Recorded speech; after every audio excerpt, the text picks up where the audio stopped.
ஏழையா வந்த மருமகளுக்கு பணக்காரங்க வீட்டுல போடுற அடையாளமா இது அகங்காரம் இல்ல? பல பெண்களை ஆண்டவன் ஏழையாவே படைக்கிறானே, அது அநியாயம் இல்ல? அதையும் கொடுத்து அதை வெட்டி சாப்பிடும் செலவையும் கொடுக்கிற வினோதமானவங்க தாமா பெண்ணை பெத்தவங்க. மருமகளா மனசுல 1000 கனவுகளோட சந்தோஷமா முதலிரவுக்காக இந்த வீட்டு படியேறினேன்.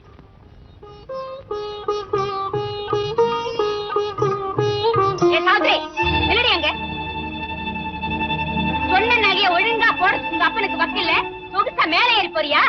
நகைபாக்கிக்காக புருஷனை போய் பார்க்க கூடாதா? பாத்துருவியா? என் உத்தரவு இல்லாம மேல போய் அவனை பாத்துருவியா? இத தாலி கட்டினவர்ல சொல்லணும். என்னையே எதிர்த்து பேசுறியா? இந்த வீட்டுல எனக்கு என்ன அதிகாரம் இருக்குங்கிறத நான் காமிக்கிறேன்.